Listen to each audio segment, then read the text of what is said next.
There's a Gemara Psachim. The Gemara tells us that I think it was Rabbi Yussie, that Rabbi Yussie's son became sick, and he fell into a coma of some sort. And the Gemara describes how his neshama left him, and his neshama went to the higher world. But as Hashem, miraculously, he came back to life. And so the Chachamim around the bed asked him, "What did you see when you were in that place?" And so he responded. He said, "Olam havachris. I saw an upside down world. I saw a world that was inverse from ours. Down here, there are certain people that are chashuv, and people that are not chashuv. And in Shemaim, in Olam Haba, what I saw is the inverse. I saw people that are chashuv down here are nobodies up there. People that are nobodies down here are chashuv up there." And so they responded to him. His father told me, he said, "You didn't see an upside down world. You saw the truth. Olam bar risa." And so this is a great principle in Yiddishkeit, which is that whatever we think is amazing, down here, it's the inverse in Shemaim. So I'll give you an example.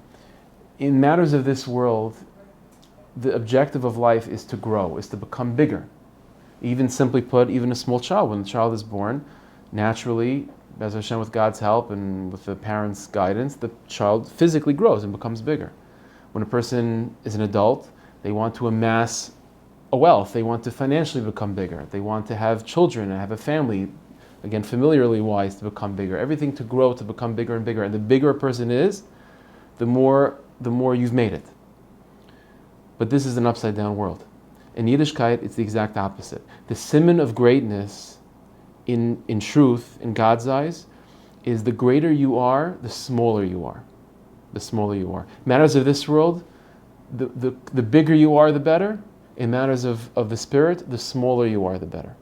With every mitzvah that a person does, with every movement towards the Rebbeinu Shalom a person makes, the response should be a more humbling feeling.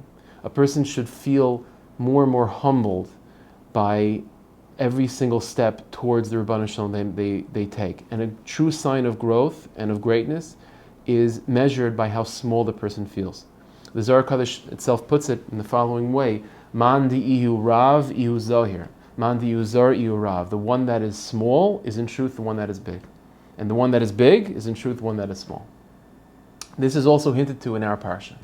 The parsha begins, Eikev Tishmon. The Moshe Rabbeinu says that you should know the reward for your mitzvahs. Eikev, the reward for your mitzvahs is unbelievable. The levels that you could reach with your mitzvahs, it's infinite. But that word Eikev, Rashi already comments, that the word Eikev also means, an Eikev is the heel of a foot. And Rashi says it's referring to the reward of what types of mitzvahs? Mitzvahs shadam dash ba'kavav, mitzvahs that a person steps on with their heel, things that you would think are insignificant. And even though they seem insignificant to you, Moshe is saying, but you should know the reward for them are unbelievable. In the Zohar HaKadosh, Rabbi Leger, other tzaddikim explain that the meaning of this pasuk is deeper. The deeper meaning of the pasuk is as follows: Moshe Rabbeinu is saying to us, "Eikev Tishmon." How do I know that I'm truly experiencing a mitzvah in its full way? How do I know that the mitzvahs that I'm doing are going to give me the ability to experience the ultimate reward that's contained in those mitzvahs? The litmus test to know whether your mitzvahs are authentic and real is Haya Eikev. Do you feel more like a heel after doing the mitzvah? Do you feel more, is the ego more inflated, or is the person more humbled? If the ego is more inflated by a person's climbing the ladder of Ruchnius, then you're not really climbing the ladder. You're not really climbing the ladder.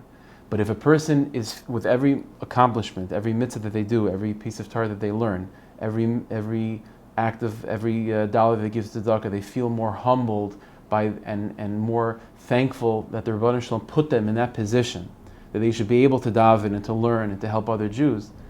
If they feel humbled by that and more thankful by that experience, then that's a sign, Vayekev Tishmon. The fact that the person feels more like a heel, that means that you're really doing the mitzvah properly, and then the sky's the limit. Man di'ihu zar ihu rav, the one that is in truth small, is in truth very, very big. And that's what our parsha is telling us. The litmus test to Kedusha is humility. That's the litmus test to Kedusha. It's like the famous story with the Kotzker Rebbe, that they asked him as a small child, where is the Rebbeinu Shalom? And he said famously, wherever people let him in. Because that's the truth. The Rebbeinu Shalom will come everywhere as long as there's an empty place for him to fill. And the more a person makes oneself an empty place, the more automatically the Rebbeinu Shalom will fill that emptiness with his light. So Hashem should help. We should come to Shabbos with Menuchas HaNefesh and Menuchas HaGuf. and both individually and collectively see the redemption of our people. Thank you, Hashem. Thank you, Hashem. Thank you, Hashem.